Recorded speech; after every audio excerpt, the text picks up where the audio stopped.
Good morning friends. இது உங்கள் friends course academy. Daily கண்டவர்ஸ் இன்றைக்கி என்ன பார்க்க போகிறோம் பார்த்தீங்கன்னா ஏப்ரல் 11 2025 வெள்ளிக்கிழமை என்ன கண்டவர்ஸ் தான் பார்க்க போகிறோம். இதுக்கு முன்னாடி பார்த்தீங்கன்னா நம்ம டெய்லி கண்டவர்ஸ் அப்லோட் பண்ணியிருக்கோம். பார்க்காதவங்க பார்த்து நோட்ஸ் எடுத்து வச்சுக்கோங்க. அது மட்டும் இல்லாமல் நம்மளோட சேனல் சப்ஸ்கிரைப் பண்ணுங்கள், சப்போர்ட் பண்ணுங்கள், முடிஞ்சளவு உங்கள் ஃப்ரெண்ட்ஸ்லாம் ஷேர் பண்ணுங்கள். நம்மளோட ஃப்ரெண்ட்ஸ் போலீஸ் அகாடமி அப்படின்ற டெலிகிராம் சேனல் ஜாயின் பண்ணிக்கோங்க. இப்போ நோட்டீஸ்லாம் உங்களுக்கு ஒன்றான கிடைக்கும். அடுத்ததாக வந்து பார்த்தீங்கன்னா நம்ம டெஸ்ட் பேஜ் வந்து பார்த்தீங்கன்னா தொடங்கியிருக்கோம். இந்தியன் அப்படின்ற டெஸ்ட் பேஜ் வந்து தொடங்கினோம். இதுக்கான அட்மிஷன் வந்து பார்த்தீங்கன்னா தொடர்ந்து நடந்துட்டு இருக்கு. விருப்பமுள்ள மாணவர்கள் தாராளமாக நினைச்சிக்கலாம். ஏப்ரல் 1 வந்து பார்த்தீங்கன்னா டெஸ்ட் தொடங்கி போயிட்டு இருக்கு. இதில் வந்து பார்த்தீங்கன்னா மொத்தம் உங்களுக்கு 60க்கும் மேற்பட்ட தேர்வுகளும் 6000க்கும் மேற்பட்ட வினாக்களும் கிடைக்கும். இதற்கான அட்மிஷன் நடந்துட்டு இருக்கு. விருப்பமுள்ள மாணவர்கள் தாராளமாக ஜாயின் பண்ணிக்கோங்க. ஷெட்யூல் டிஸ்கிரிப்ஷனில் கொடுக்குறேன், வியூ பண்ணி பாருங்க. உங்களுக்கு ஏதாவது டவுட் இருந்துச்சுன்னா ஸ்க்ரீனில் தெரிஞ்ச நம்பருக்கு கால் பண்ணி உங்களோட டவுட்டை நீங்கள் கிளாரிஃபை பண்ணிக்கலாம். சரிங்களா? ஃபர்ஸ்ட் கரண்ட் அஃபேர்ஸ் பார்த்துலாம். 2028 மும்பை பயங்கரவாத தாக்குதலில் தேடப்பட்ட தாகூர் ராணாவை வந்து பார்த்திங்கன்னா, அதாவது வந்து பார்த்திங்கன்னா அமெரிக்க ராணுவம் வந்து பார்த்திங்கன்னா நாடு கடத்திருக்காங்க இந்தியாவுக்கு. ஓகேங்களா? மும்பை பயங்கரவாத தாக்குதல் சம்பவத்தில் முக்கிய நபராக கருதப்படும் பயங்கரவாதியான தாகூர் ராணா வந்து பார்த்திங்கன்னா இவருடைய வயது 64. அமெரிக்காவிலிருந்து இந்தியாவுக்கு வியாழக்கிழமை நாடு கடத்தப்பட்டிருக்காரு. ஓகேங்களா? தில்லி விமான நிலையத்தை வைத்து அவரை தேசிய புலனாய்வு முகமை அதாவது NIA வந்து பார்த்திங்கன்னா கைது செஞ்சிருக்காங்க. கடந்த 2008ஆம் ஆண்டு நவம்பர் மாதம் வந்து பார்த்திங்கன்னா மகாராஷ்டிராவில் மும்பையில் நிகழ்த்தப்பட்ட பயங்கரவாத தாக்குதல் சம்பவத்தில் பார்த்திங்கன்னா 166 பேர் உயிரிழந்தாங்க. 238 பேர் வந்து பார்த்தீங்கன்னா படுகாயமடைந்தாங்க. கடல் வழியாக மும்பைக்குள் புகுந்து இந்த தாக்குதல் வந்து பார்த்தீங்கன்னா நடத்தப்பட்டிருக்கு. சரிங்களா? அடுத்து வந்து லாஸ் ஏஞ்சல்ஸ் ஒலிம்பிக்கில் கிரிக்கெட்டில் 6 அணிகள் பங்கேற்கிறாங்க. இது வந்து பார்த்தீங்கன்னா நீண்ட நாட்களுக்கு பிறகு, அதாவது கிட்டத்தட்ட ஒரு 100 ஆண்டுகளுக்கு பிறகு இப்போ தான் வந்து பார்த்தீங்கன்னா ஒலிம்பிக்கில் வந்து பார்த்தீங்கன்னா கிரிக்கெட் சேர்த்துருக்காங்க. ஓகேங்களா? வரும் அதாவது 2028 வந்து பார்த்தீங்கன்னா லாஸ் ஏஞ்சல்ஸில் தான் வந்து பார்த்தீங்கன்னா ஒலிம்பிக் போட்டி நடைபெற இருக்குது. T20 கிரிக்கெட் போட்டியில் வந்து பார்த்தீங்கன்னா மொத்தம் 6 அணிகள் வந்து பார்த்தீங்கன்னா இடம்பெறும் அப்படின்னு சொல்லியிருக்காங்க. உலகம் முழுவதும் ஆடப்படும் கிரிக்கெட் பிரசித்தி பெற்ற ஒலிம்பிக் போட்டிகள் வந்து பார்த்தீங்கன்னா இடம்பெறாத நிலையில் இருந்தது. இதில் வந்து பார்த்தீங்கன்னா 2028 அமெரிக்காவில் லாஸ் ஏஞ்சல்ஸ் நடைபெற ஒலிம்பிக் போட்டியில் வந்து பார்த்தீங்கன்னா T20 ஆட்டங்கள் அடிப்படையில் வந்து கிரிக்கெட் போட்டி நடைபெற இருக்குது. ஓகேங்களா? இது முக்கியமானது. 2028 எங்கே நடக்குது அப்படின்றது முக்கியமான கொஸ்டின். 2028 கிரிக்கெட் சேர்த்துருக்காங்க அப்படின்னு இது கூட சேர்த்து இன்னொரு 5 ஆட்டங்கள் புதுசாக சேர்த்துருக்காங்க. ஓகேங்களா?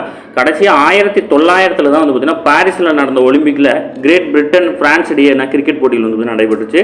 தற்போது 128 ஆண்டுகள் கழித்து மீண்டும் கிரிக்கெட் நடைபெறுது. ஓகேங்களா? அதில் வந்து பார்த்தீங்கன்னா கிரிக்கெட்டு, பேஸ்பரல், ஃப்ளாக் ஃபுட்பால், லோக்ரோஸ், ஸ்குவாஷ் உள்ளிட்டவை வந்து பார்த்தீங்கன்னா 2028 ஒலிம்பிக்கில் வந்து பார்த்தீங்கன்னா சேர்க்க இருக்கிறாங்க. ஓகேங்களா? இந்த 5 ஆட்டம் ஞாபகம், கிரிக்கெட் ரொம்ப முக்கியம். அடுத்து அதாவது கிரிண்டர் செயலிக்கு வந்து பார்த்தீங்கன்னா தடை விதிக்க சொல்லி தமிழ்நாடு அரசுக்கு வந்து பார்த்தீங்கன்னா சென்னை காவல் ஆணையரகம் வந்து பார்த்தீங்கன்னா பரிந்துரை பண்ணியிருக்காங்க. அதாவது பார்த்தீங்கன்னா நிறைய போதைப் பொருட்கள் வந்து பார்த்தீங்கன்னா விற்கிறதுக்கு இந்த கிரிண்டர் செயலி மூலம் வந்து பார்த்தீங்கன்னா குழுக்கள் உருவாக்கப்பட்டு அதன் மூலயமா விற்கிறாங்கன்றதுனால அந்த செயலிக்கு வந்து பார்த்தீங்கன்னா தடை செய்ய சொல்லி பரிந்துரை பண்ணியிருக்காங்க. ஓகேங்களா? இது தெரிஞ்சு வச்சுக்கோங்க. நம்ம டிவி நியூஸில் கேட்க வாய்ப்பு இருக்குது. ஓகேங்களா? அடுத்தது எழுத்தாளர் S. ராமகிருஷ்ணனுக்கு வந்து பார்த்தீங்கன்னா பாரதிய பாஷா விருது வந்து பார்த்தீங்கன்னா வழங்கப்பட்டிருக்கு. இந்தியாவின் பெருமைக்குரிய இலக்கிய விருதுகளில் உண்டான பாரதிய பாஷா விருது வந்து பார்த்தீங்கன்னா தமிழகத்தைச் சேர்ந்த எழுத்தாளர் S. ராமகிருஷ்ணனுக்கு வந்து வழங்கப்படுது. ஓகேங்களா? கொல்கத்தாவை தலையிடமாக கொண்டு செயல்படும் இலக்கிய அமைப்பான பாரதிய பாஷா பரிஷத் தேசிய அளவிலான சிறந்த இலக்கியங்களை தேர்வு செய்து விருது வழங்குது. அந்த வகையில் 2025ஆம் ஆண்டுக்கான விருதுக்கு வந்து பார்த்தீங்கன்னா எழுத்தாளர் S. ராமகிருஷ்ணன் வந்து பார்த்தீங்கன்னா தேர்வு செய்யப்பட்டது. இவருடைய வாழ்நாள் இலக்கிய சாதனைக்காக இந்த விருது வழங்கப்படுது. ஓகேவா? அந்த விருதுக்கு வந்து பார்த்தீங்கன்னா 1 லட்சம் ரூபாய் பரிசு தொகையும் பாராட்டு பத்திரமும் இவர் பெற இருக்கிறாரு. 100க்கும் மேற்பட்ட புத்தகங்களை எழுதியிருக்கிறார். ஓகேங்களா? இவருடைய தனது சஞ்சாரம் நாவலுக்காக 2018ஆம் ஆண்டு சாகித்ய அகாடமி விருது வாங்கியிருக்காரு. முக்கியமாக அனலைன் பண்ணிக்கணும். ஓகேங்களா? சஞ்சாரம் அப்படின்ற நாவலுக்கு 2018ஆம் ஆண்டு சாகித்ய அகாடமி விருது வாங்கியிருக்காரு S. ராமகிருஷ்ணன். ஓகேவா? TNPSல கேட்கக்கூடிய கேள்வி தான். அடுத்து தாகூர் இலக்கிய விருது, அதாவது அது மட்டும் இல்லாமல் இயல் விருது, மார்க்சிம் கார்கி விருது, ஞானவாணி விருது, இலக்கிய சிந்தனை விருது, கலைஞர் பொற்கிழி விருது, கொடிசிய வாழ்நாள் சாதனையாளர் விருது, இந்திய வேல் விருது, தமிழக அரசின் விருது உள்ளிட்ட பல்வேறு விருதுகளை வந்து பார்த்தீங்கன்னா இவர் வாங்கியிருக்காரு. ஓகேங்களா? இதில் முக்கியமானது 2025 பாரதிய பாஷா விருது S. ராமகிருஷ்ணன் வழங்குறாங்க. இவர் வந்து சாகித்ய அகாடமி விருது பெற்ற ஒரு ஆசிரியர். இவர் வந்து பார்த்தீங்கன்னா அந்த நூலுடைய பேர் ரொம்ப ரொம்ப இம்பார்ட்டன்ட், கேட்கறதுக்கு வாய்ப்பு இருக்குது. ஓகேங்களா? சஞ்சாரம் அப்படின்ற நாவலுக்கு 2018 வாங்கியிருக்காரு.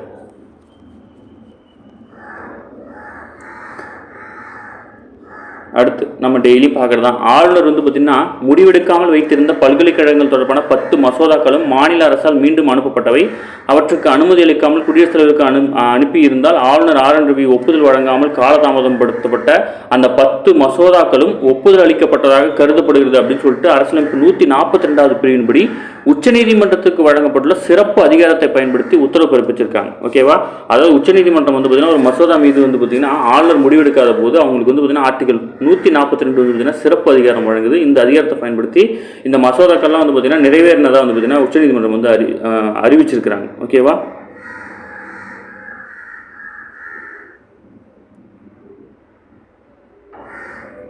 அடுத்து வந்து பார்த்தீங்கன்னா அரசியல் சாசன பிரிவு 145(3) படி வந்து பார்த்தீங்கன்னா அரசியல் சாசன முக்கியத்துவமான அரசியல் சாசன பதவிகள் தொடர்பான வழக்குகளை குறைந்தபட்சம் 5 நீதிபதிகள் தான் விசாரிக்கணும். ஆனால் வந்து பார்த்தீங்கன்னா இப்போ ரீசெண்டாக ஆளுநர் விஷயத்தில் வந்து பார்த்தீங்கன்னா 2 நீதிபதிகள் தான் விசாரிச்சிருக்காங்க. ஓகேவா, இந்த குத்துருக்காங்க பாருங்க. ஜேபி பார்த்திவாலா, ஆர் மகாதேவன் 2 நீதிபதிகள். ஆனால் அரசியலமைப்பு சம்மந்தமான எந்த பிரச்சனை வந்தாலும் குறைஞ்சபட்சம் 5 நீதிபதிகள் வந்து பார்த்தீங்கன்னா விசாரிக்கணும் அப்படின்னு ஒரு இது இருக்குது. 145(3) சொல்லுது. ஓகேங்களா, ஜஸ்ட் தெரிஞ்சுக்கோங்க. ஓகேவா.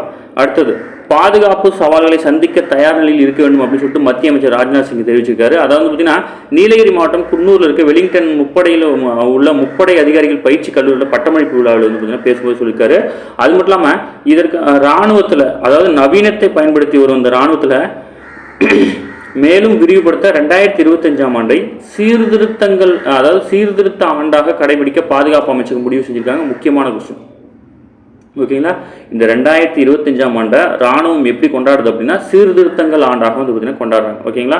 முன்னதாக போரில் வீரமரணம் அடைந்த ராணுவ வீரர்களுக்கான கல்லூரி வளாகத்தில் அமைக்கப்பட்டுள்ள நினைவு சின்னத்தில் வந்து அமைச்சர் ராஜ்நாத் சிங்கும் முப்படையினுடைய தலைமை தளபதி ஜெனரல் அனில் சௌகான், இது முக்கியமான பேர், அது ஞாபகம், 2 பேரும் வந்து பார்த்தீங்கன்னா 5 மலர் தூவி மரியாதை செலுத்தியிருக்கிறாங்க. ஓகேவா. அடுத்து குடியரசுத் தலைவர், அதாவது திரௌபதி முர்மு, இந்திய குடியரசுத் தலைவர் திரௌபதி முர்மு வந்து பார்த்தீங்கன்னா 4 நாள் பயணமாக வந்து பார்த்தீங்கன்னா ஸ்லோவாக்கியா அப்படின்ற நாட்டுக்கு போயிருக்காங்க. அந்த நாட்டில் வந்து பார்த்தீங்கன்னா அந்த நாட்டில் இருக்க கான்ஸ்டன்டைன் பல்கலைக்கழகம் சார்பில் வந்து பார்த்தீங்கன்னா கௌரவ டாக்டர் பட்டம் வழங்கியிருக்காங்க. ஓகேங்களா. அது மட்டும் இல்லாமல் ஸ்லோவாக்கியாவை சேர்ந்த கிருஷ்ண பக்தையும் இந்திய கலாச்சாரத்தின் தீவிர பற்றாளமான லென்கா முகாவோ உருவாக்கிய நிகழ்ச்சியை வந்து பார்த்தீங்கன்னா இந்த நிகழ்ச்சி 45 நிமிடம் பொம்மலாட்ட நிகழ்ச்சி, ராமாயண கதை நிகழ்ச்சிகள் ஸ்லோவாக்கியா மொழியில் வந்து பார்த்தீங்கன்னா சொல்லப்பட்டது. இதையும் வந்து பார்த்தீங்கன்னா கண்டுகளிச்சிருக்காங்க. ஓகேங்களா, இந்த பேர் மட்டும் ஞாபகம் வச்சுக்கோங்க. அடுத்து மத்திய அரசு கொண்டு வந்த வாக்கப் திருத்த சட்டத்தின் கீழ் வாக்கப் வாரியத்தை அமைத்த முதல் மாநிலமாக கேரளா வந்து பார்த்தீங்கன்னா இருக்குது. ஓகேங்களா, இது முக்கியமானது. ஓகேங்களா. அதேமாதிரி பொது சிவில் சட்டத்தை கொண்டு வந்த முதல் மாநிலம் வந்து பார்த்தீங்கன்னா உத்தரகாண்ட். முக்கியம், 2மே முக்கியம்தான். டிஎன்பிசி லெவலில் கேட்கக்கூடிய கேள்விகள். ஓகேங்களா. அடுத்து மகப்பேறு இறப்பில் உலக அளவில் 2ஆம் இடத்துல வந்து பார்த்தீங்கன்னா இந்தியா இருக்கிற வந்து பார்த்தீங்கன்னா ஐநா குழு அறிக்கை வந்து பார்த்தீங்கன்னா கொடுத்துருக்காங்க. இதில் வந்து பார்த்தீங்கன்னா சர்வதேச அளவில் மகப்பேறு இறப்புகளில் வந்து நைஜீரியாவுக்கு அடுத்தபடியாக இந்தியா உள்ளதாக ஐநா அமைப்பு வந்து பார்த்தீங்கன்னா குழு ஒன்று தெரிவிச்சிருக்காங்க. ஓகேங்களா. உலக சுகாதார அமைப்பு, யுனிசெஃப், ஐக்கிய நாடுகள் மக்கள் தொகை நிதியம், ஐக்கிய நாடுகளின் பொருளாதார சமூக விவகார பிரிவு உள்ளிட்ட அமைப்புகளுக்கு வந்து பார்த்தீங்கன்னா மகப்பேறு கால இறப்பு மதிப்பீட்டை வந்து பார்த்தீங்கன்னா வச்சு இந்த கொடுத்துருக்காங்க. தாய்மை அடைந்த ஒரு பெண் கர்ப்பமாகவோ அல்லது பிரசவம் அல்லது கருக்கலைப்பு செய்த 42 நாளுக்குள்ள வந்து பார்த்தீங்கன்னா எந்த ஒரு காரணத்தில் இறந்திருந்தாலும் அவங்க வந்து பார்த்தீங்கன்னா மகப்பேறு கால இறப்பாக தான் கருதுவாங்க. அதன்படி வந்து கடந்த 2000 ஆண்டு முதல் 2023ஆம் ஆண்டு வரையிலான சர்வதேச மகப்பேறு இறப்பு குறித்த அறிக்கை வந்து பார்த்தீங்கன்னா சமர்ப்பிச்சிருக்காங்க. ஓகேங்களா. 195 நாடுகளில் பேறுகால இறப்பு புள்ளி விவரங்களை ஒப்பிட்டு இந்த மதிப்பீடு செய்யப்பட்டிருக்கு. சர்வதேச அளவில் மகப்பேறு கால இறப்பு அதிக அளவில் நிகழ்ந்துள்ள நாடாக நைஜீரியா இருக்குது, 75,000. அதே மாதிரி வந்து பார்த்தீங்கன்னா அதற்கு அடுத்தபடியாக 2ஆம் இடத்துல வந்து பார்த்தீங்கன்னா இந்தியா இருக்குது. ஓகேங்களா.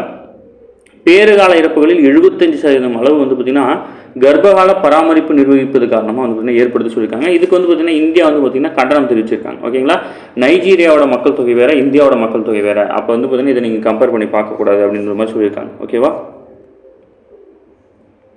அடுத்து 82,000 கோடி டாலராக கடந்த இந்திய ஏற்றுமதி, அதாவது 2024 ஏப்ரல் முதல் வந்து பார்த்தீங்கன்னா 2025 மார்ச் வரையிலான கடந்த நிதியாண்டில் வந்து பார்த்தீங்கன்னா நாட்டின் பொருட்கள் மற்றும் சேவை வந்து பார்த்தீங்கன்னா 82,000 கோடி டாலராக கடந்திருக்கு.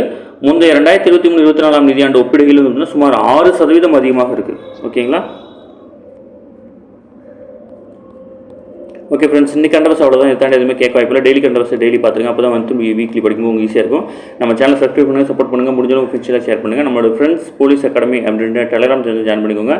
இப்போ நம்ம டெஸ்ட்டில் உங்களுக்கு கொண்டு வந்து கிடைக்கும். நம்மளுடைய டெஸ்ட் பேஜில் ஜாயின் பண்ணணும்னு விருப்பப்பட்டீங்க அப்படின்னா ஸ்க்ரீனில் இருந்த நம்பருக்கு கால் பண்ணி உங்கள் டவுட் கிளாரிஃபை பண்ணிங்க. சரிங்களா. Thank you friends.